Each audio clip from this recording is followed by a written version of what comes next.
Yep. What up? What up? It's your boy BillyBob signing back in. Just a little something to add to my little account. So when you come through, smash a like and anything you see on video is gonna be about life experiences, not just about DJing and gang banging and cripping and West Boulevarding and you know, some using drugs and shit.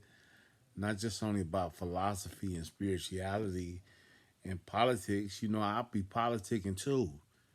But shit, I remember on this account, this was about a jailhouse squabble I had, and the way that it went down was it was the Mexican named Oscar, and this is before. This is in the early '90s. This is before really the Mexicans had the kind of a stronghold that they got now. Uh, we still do our thing. I always remember that. But back then in the early '90s, it was more so more of a black, more prominent black people gangs and shit had more prominence. Mexicans was doing their thing, but it was really more like another world with them. But on this specific time, this specific incidents, the way it worked out was that shit motherfucker, the Mexicans always did, the trustees always did get favor from the police. I will say that. They gave them a little bit better juice card, with the ODR, the floss card, let them roam the hall a little bit, let them hustle. Back then, Mexicans, blacks, and all the trustees had a nice little juice card. A juice card is when you had a little more extra action because you was in with whatever deputies, and they would let you roam around, and you would clean the tier, but also you would get your money because you could make money as a trustee. And back then, a trustee is basically somebody who will clean up, or somebody who will serve food, or somebody who will expedite, whatever duties that the police want them to expedite. Some of them even, will be including snitching. But on this one particular time, I was at the time I had a few robberies and shit, and I didn't know what the fuck I was gonna do. The nigga that got caught with, he rolled over on me. So when I called him at the court, I found out he had rolled over on me, and I'm like, man, what's up, man? I heard you trying to cut yourself from the case. What's up? And he's a Belizean dude and shit. He was like, no, it's cool, it's cool. I'm like, no, we separated. Somebody's snitching. So, back then I was younger.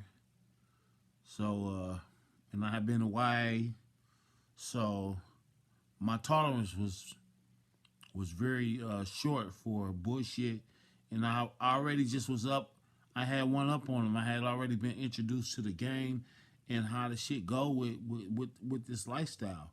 So, I used that to my advantage. And, I went on and smashed on him and got him out the way because I know he was telling on me. So, we was in the courtroom. I smashed on him, beat him with the chains and shit. You know what I'm saying?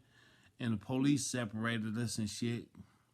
We was already separated because he was telling. So, So, I didn't know what I was going to do. And so I never forget, it was an old Crip nigga, tall nigga, kind of on thick. Back then, every nigga had a cool little 18, 19, it seemed like, 19-inch arm. Because we all had weights, you know what I'm saying, and stuff like that. And I remember, the way it happened was, I had been away but never been to prison. And I know I was on my way to prison because I had got caught for, we got caught for some carjackings and robberies and shit. And plus I was already wanted for some other robberies. So I seen the homies, he was slim from I think he was from 6'9" East Coast, 6'6" or 6'9".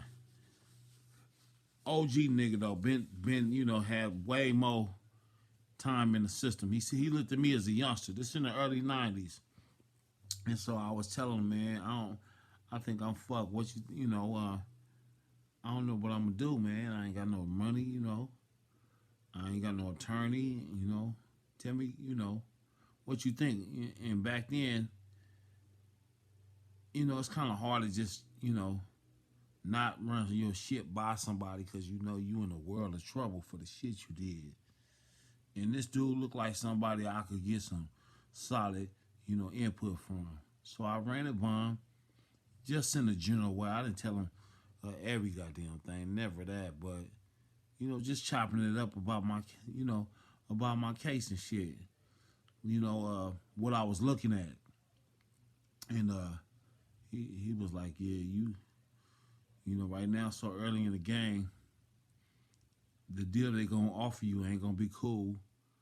If I was you, I had no money, I would play crazy. And sure enough, that's what I did. I played crazy and shit. And I remember going to the Ding module, DING. They called them dings back. You were dingy. You were a ding back in the early '90s, and it was this module was 4300, the old blood module. They turned into the ding module. Now this is in 1991. So I land myself in the ding module. I'm, playing crazy. I'm, going to court acting incoherent, non-coherent. The attorney trying to talk to me. I ain't, I'm playing this shit, and it's working. The motherfuckers find me incompetent to stand trial, so they sent me to Patton State Hospital. We gotta do. You gotta do whatever you gotta do. And I played crazy for a minute, and it worked enough to let the case get old, basically. So during one of the times I had came back from Patton, or either on my way to going, I think it was this dude Mexican named Oscar. He's a hot shot motherfucker, pretty boy. He thought he was hard. I think he might have been from Avenues or Highland Park, one of them kind of sets, Mexican sets that don't deal with black people, not used to really interacting because they in their own isolated area. So a lot of times when you come into contact with them, it's usually gonna be a racist encounter because they ain't grow up with black people. You know what I'm talking about? Some of these places like West Covina, some of the places is East LA. Now it used to be blacks in East LA, but over the years the migration got bigger, and so a lot of them black people that used to be there in these outer Los Angeles County places, cities started thinning out. So a lot of these Mexicans used to, that their parents settled in, West Covina, Azusa, Laverne, all of these places that used to, be just regular outskirts of LA City.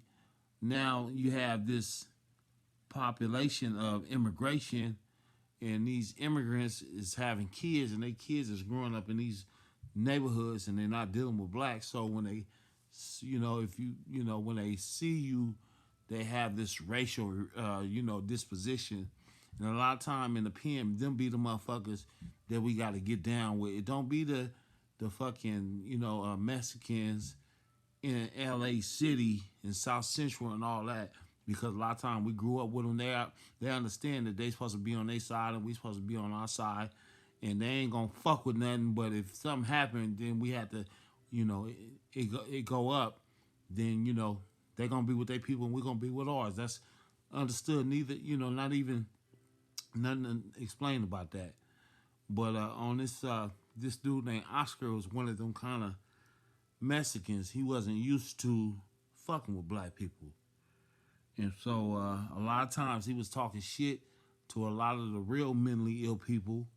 And he will be walking around, parading around like his shit didn't stink. and he had favor with the Hispanic deputies in there. I noticed that they used to really, fraternize with him, and he was their boy.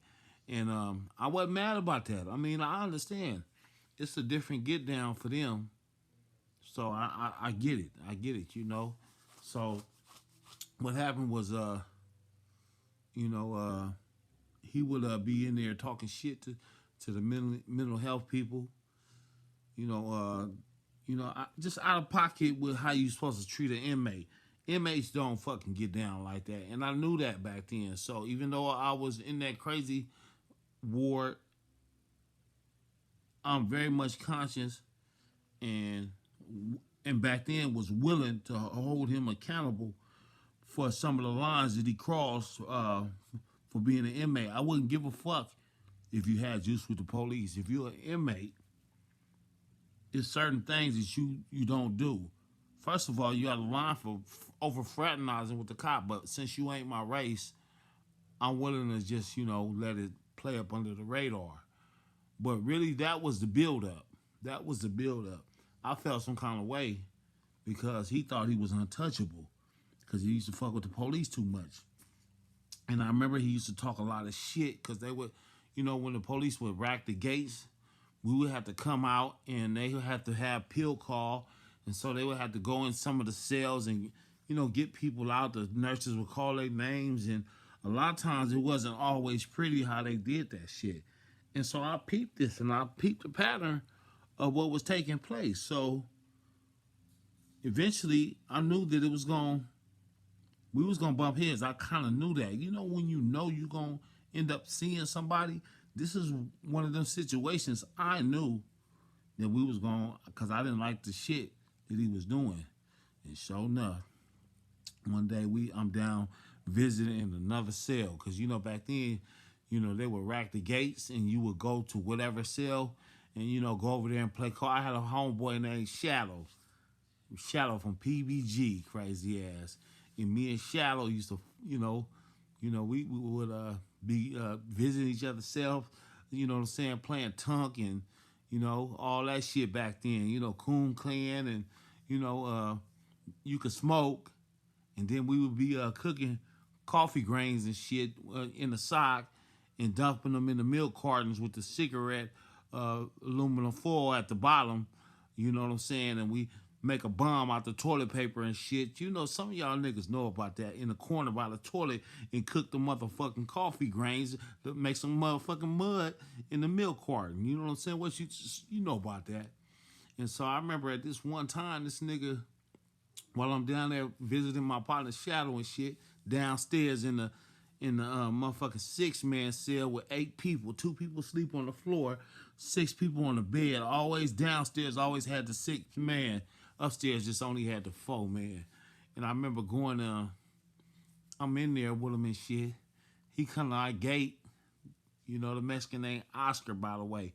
He come to our gate and shit, you know what I'm saying? Fresh, county trustee. Trustee outfits is different color, too. They would wear the green back then. The garden green color the trustees. And quite different from the regular blues we had. And so he just thought he was hot shit. And I remember one time they had racked our gate and he was talking shit. I guess because the nurse wanted some people to come out of our cell and we didn't come fast enough, so he came riding. So I said, enough of that, man. I said, man, you ain't got to talk all like that. Why you hollering over here? Why you coming at us like that? And so he was like, so what if I am? What you want to do? I'm like, man, you ain't said nothing. You can come in here right now. We can get it. And so he sure did come in. He went down the tier real quick. Then he rushed back. I'm in the cell already waiting for him. Everybody else cleared out the cell. And he acted like he was folding his shirt up, you know what I'm saying, to get ready to get down. Back then, they let you have a white beater and shit, you know what I'm saying. This back in the day when you could smoke, have money, all that. And sure enough, he acted like he was folding up his shirt. And what he did was he took the shirt, instead of placing it down, he threw the shirt in my face, and he fired on me. It was a good one. It was a good one. It didn't knock me silly, but it did kind of stun me a little bit. And I had to fight my way out the situation with him. But it was very dangerous because we was in that cell. And this cell was wide, a 6-man cell. So it was pretty wide. But the edges of the bed and that sink and that toilet and that floor is a very dangerous place to hit your head. And I remember he had called me 1 or 2 good times, in a good exchange. He had to do that because, they know that when you fighting a nigga, it's going down. So he did what he was supposed to do. But some kind of way I was able to, keep swinging until I connected. And once I connected once, I heard him go, ooh. Then when I connect again, and then I connect one more time, and then I connect another time, and next thing you know, I had him curled up by the toilet. And so then the homie was like, man, that's enough.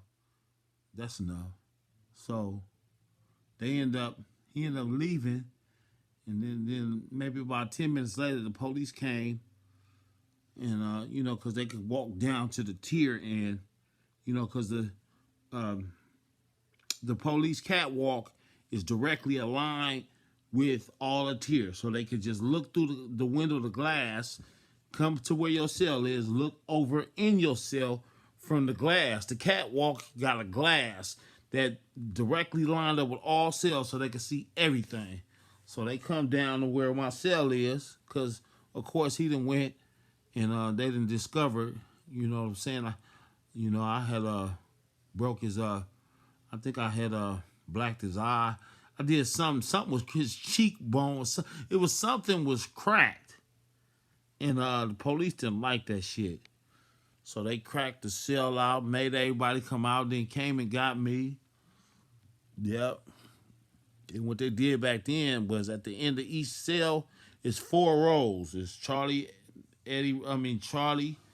Baker, and Denver row. You know what I'm saying? Abel, Charlie, Baker, Denver row. ABC. In each of these cells is a shower. The beginning of each of these cells is a shower. So you go in the shower. They use the shower as a form to discipline you. You come from, if they mad at you, they got several ways. If they don't want to just beat you, I'm talking about the police. They could either lock you in, take you to the hole, or they could put you in that shower. And back then they called it a Gucci bag, right? Because they should handcuff your motherfucking foot to your motherfucking your hand to your ankle and shit, and then place another pair of handcuffs onto the bars and shit. So you like bent all over, cuff bent all over like some old prehistoric Dungeons and Dragons shit in the cell of the shower. The shower is built like a cell, but it's a shower instead of a bunk. So you just in that motherfucker, you know what I'm saying? And we call it a Gucci bag back then when the police handcuff your hand to the ankle, your hands to your, down to your ankle, and then, put another pair on the cell. It was crazy ass shit, man. But I remember they was pissed about how, I did your boy Oscar, man. If you listen to this, Oscar, man, ain't no hard feelings, man. We was just, young men, and I felt some kind of way because I didn't think you kind of, had the respect that inmates usually, well, not so much in the county, but yeah, there's a general consensus that inmates should treat each other with respect.